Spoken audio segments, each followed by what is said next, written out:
فیضان صاحب کیا حال چال ہے؟ خیریت سے ہیں آپ؟ الحمدللہ الحمدللہ۔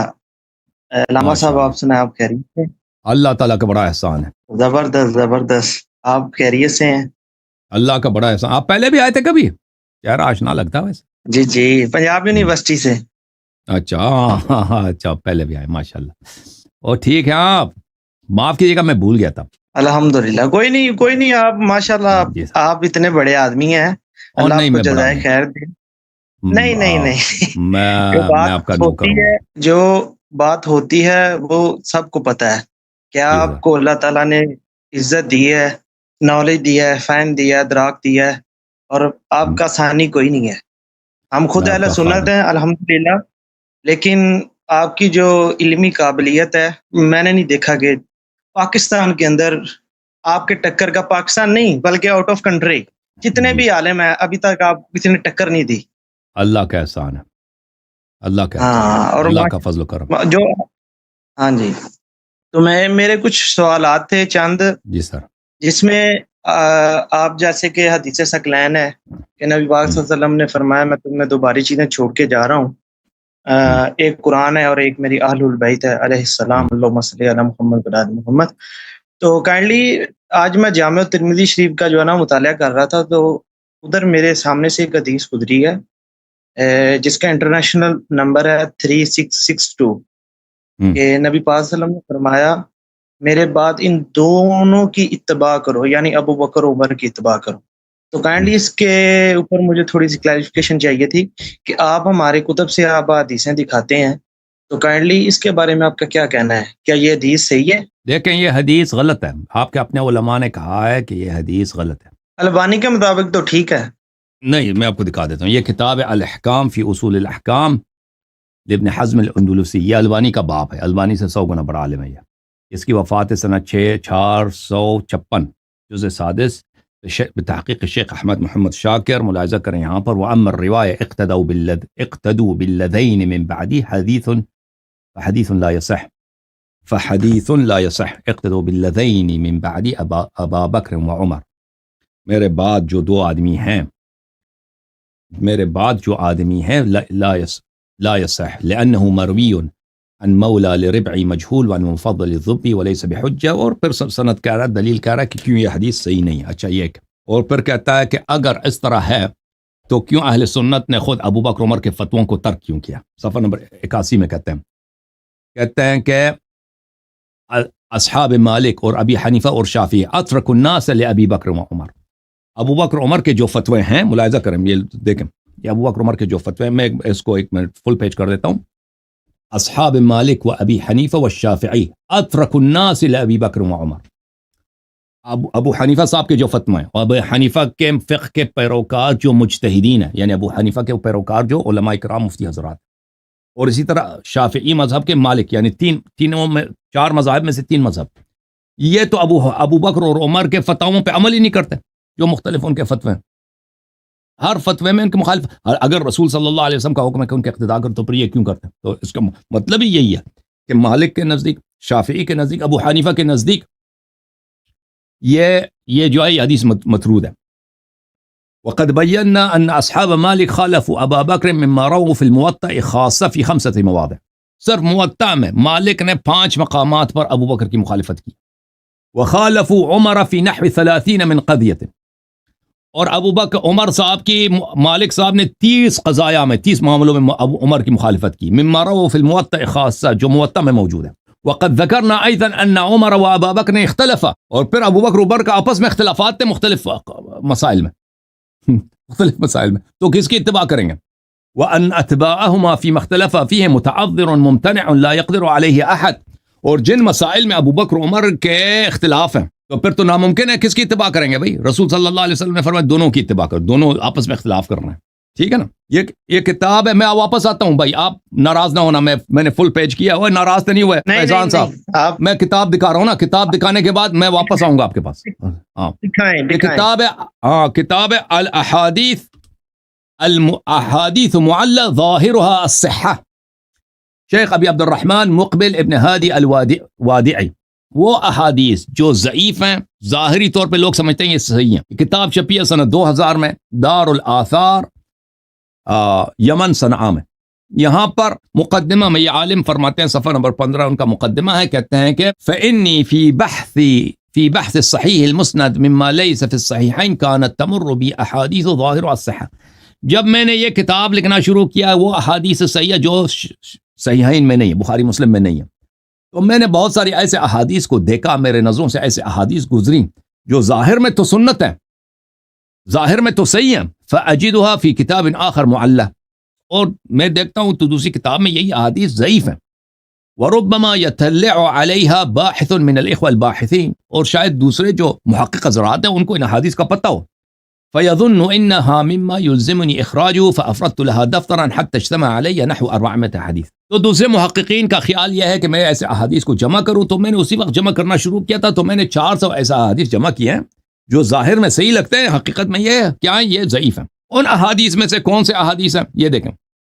صفحہ حدیث نمبر 120 ان حذیفہ سے روایت کی, قال رسول اللہ صلی اللہ علیہ وآلہ اقتدوا بالذین من بعد ابا بکر و عمر, میرے بعد جو دو آدمی ہیں ان کی اتباع کرو, ابو بکر و عمر. ثم عقبہ الترمذی بانہ منقطع, ترمذی نے خود بولا کہ حدیث منقطع, یہ حدیث اس کی سند متصل نہیں ہے. وان عبد الملک ابن عمیر لم يسمعه من ربعی انما سمعه من مولا ربعی ہلال. تو اس نے یہاں عبد الملک ابن عمیر جو ہے اس نے ربعی ابن ہلال کو جو بولا اس سے نہیں سنا ہے, اس سند میں انقطاع ہے.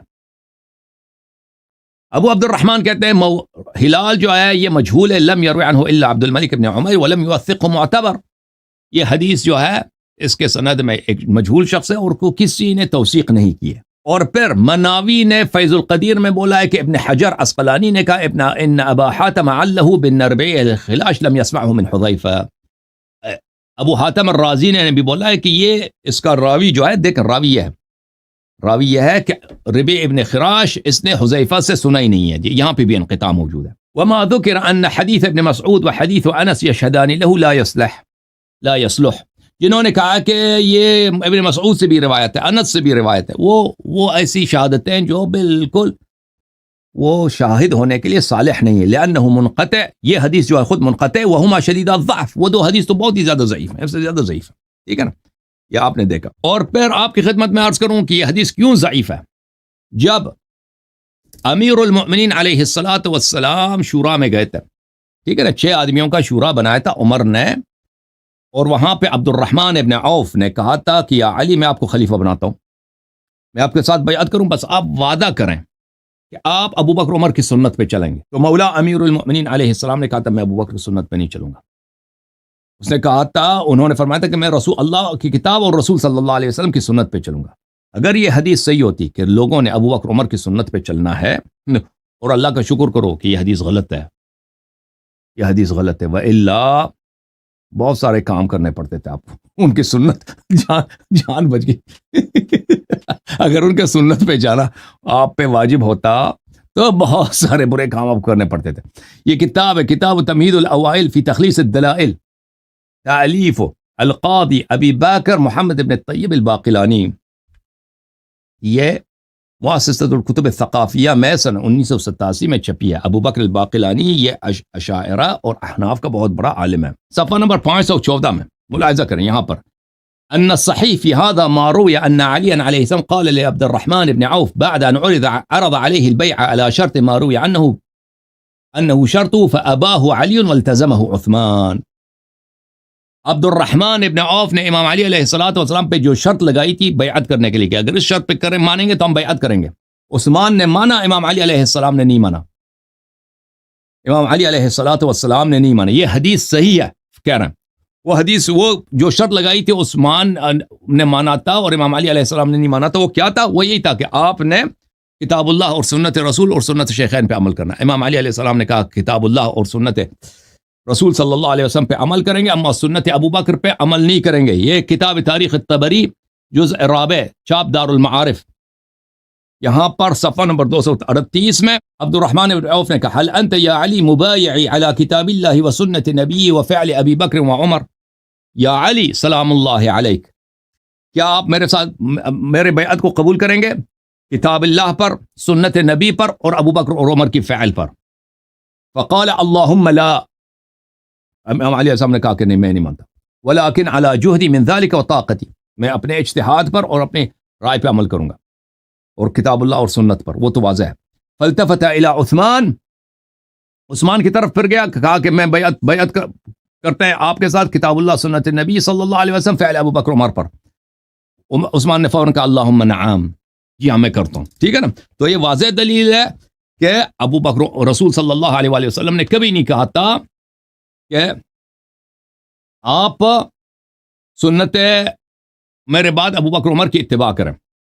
یہ کتاب ہے مسند احمد ابن حنبل، جلد نمبر 1، کتاب چھپی ہے سن 1998 میں۔ یہاں پر حدیث نمبر 557، صفحہ نمبر 238، عن عاصم عن ابی وائل عبد الرحمن ابن عوف سے میں نے کہا کیف بایعتم عثمان وترکتم علی، اے عبد الرحمن ابن عوف ڈس سانو، آپ نے کیوں عثمان کے ساتھ بیعت کی، امام علی علیہ السلام کے ساتھ کیوں نہیں بیعت کی؟ وہ تو ان سے زیادہ بہتر تھے۔ ہاں کہا، اس نے کہا میرا کیا قصور ہے؟ عبد الرحمن نے کہا میرا کیا قصور ہے؟ قد بدأت بعلی، میں نے امام علی علیہ السلام کے ساتھ شروع کیا۔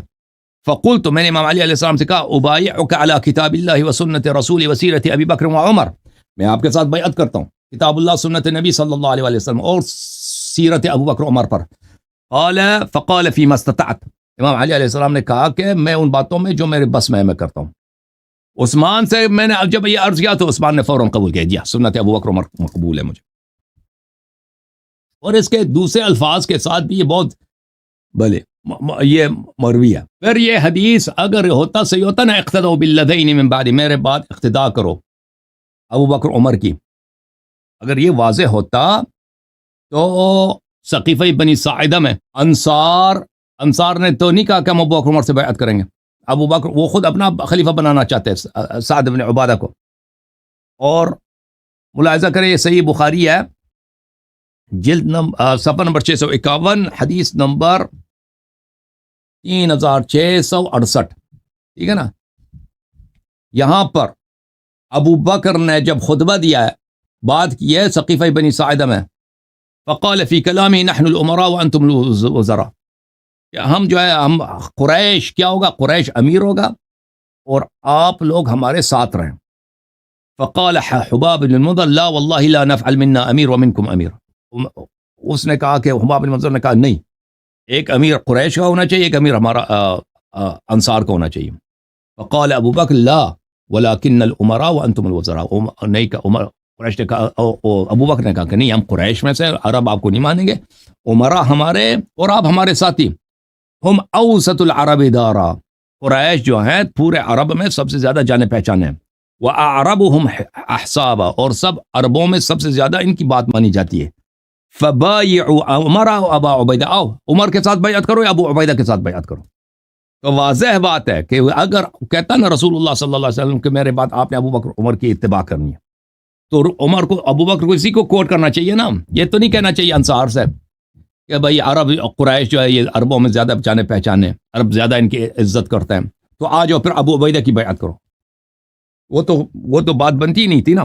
تو یہ اس کے بہت سارے دلائل ہیں کہ یہ حدیث جھوٹ ہے۔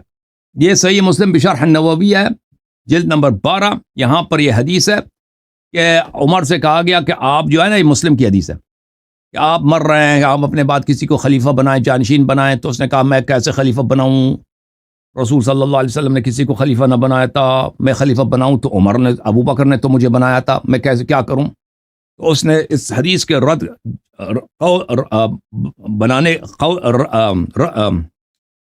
نقل کرنے کے بعد کہ عمر کہتا ہے کہ عمر کیا کہتے ہیں، وَإِنْ أَتْرُكُمْ فَقَدْ تَرَكَكُمْ مَنْ هُوَ خَيْرٌ مِّنِّي رسول اللہ صلی اللہ علیہ وسلم، رسول صلی اللہ علیہ وسلم نے کسی کو اپنا جانشین نہیں بنایا، ٹھیک ہے نا۔ وفي هذا الحديث دليل على أن النبي صلى الله عليه وسلم لم ينص على خليفة، اس حدیث میں یہی دلیل ہے عمر کی قول میں کہ رسول صلی اللہ علیہ وسلم نے کسی کو اپنا جانشین نہیں بنایا، وهو اجماع اہل السنہ، یہ اہل سنت کی اجماع ہے۔ تو کیا پتہ چلا نا کہ وہ حدیث اقتدوا بالذین من بعدی ابا بکر و عمر وہ جھوٹ ہے۔ اوکے جناب فیضان صاحب، صحیح ہے جی صحیح کر گئے ہو، میں نے لگا میرے ہور بھی سوال نے جی سر، جامع ترمذی شریف کے اندر تسی حدیث کھولی نہیں ہے ایک باری جامع ترمذی شریف دے اندر حدیث کھولو، ان دے وچ جیڑا ہے لکھیا ہویا ہے کہ اے صحیح سند نال موجود ہے۔ جامع ترمذی نے خود بولا یہ صحیح ہے؟ جی جی آپ اوپن کریں۔ میں تو اوپن کرتا ہوں۔ اگر یہ حدیث صحیح ہے تو عمر نے کیوں کہا بخاری میں اور مسلم میں کہ رسول صلی اللہ علیہ وسلم نے کسی کو اپنا جانشین نہیں بنایا؟ پھر تو عمر نے تہمت کیا نا، افترا کیا رسول اللہ صلی اللہ علیہ وسلم۔ یہ جامع ترمذی ہے، جلد نمبر 6، یہاں پر صفحہ نمبر 149 پہ چلتے ہیں نا۔ یہ تحقیق کس کی ہے راما صاحب؟ یہ بشار عواد معروف، ڈاکٹر بشار۔ یہ حدیث نمبر کون سے؟ 3805۔ یہ روایت یہ ہے بھائی، اقتدوا بالذین من بعدی من اصحاب ابا بکر وعمر واہتدوا بہدى عمار، اور عمار کی ہدایت پہ چلو، وتمسکوا بعہد ابن مسعود، اور عبداللہ ابن مسعود کے باتوں پہ اتباع کرو۔ هذا حدیث غریب، ویحیی بن سلمہ یضعف فی الحدیث، یحیی بن سلمہ ضعیف ہے، ٹھیک ہے نا۔ یہاں پہ نہیں بولا کہ یہ صحیح، یہ سب ترمذی کے اپنے الفاظ ہیں، یہ کسی محقق کے الفاظ نہیں ہے، یہ ترمذی کے اپنے الفاظ ہیں، ٹھیک ہے نا۔ تو یہ حدیث جو آپ نے ترمذی سے بولا نا، تو اس میں صرف ابو بکر عمر نہیں ہے، عمار یاسر کی ہدایت پہ بھی چلنے کا حکم ہے، اور عبداللہ ابن مسعود کے فرامین کے اتباع کرنا بھی ضروری، ان کو بھی خلیفہ بنانا تھا پھر تو، ٹھیک ہے۔ پھر عثمان کی خلافت باطل ہے، ابو بکر عمر کے بعد عمار کے بعد عبداللہ ابن مسعود کو بنانا تھا، ٹھیک ہے نا۔ اور یہ حدیث ہے ضعیف۔ چلیں بھائی، اللہ آپ کو جزائے خیر دے۔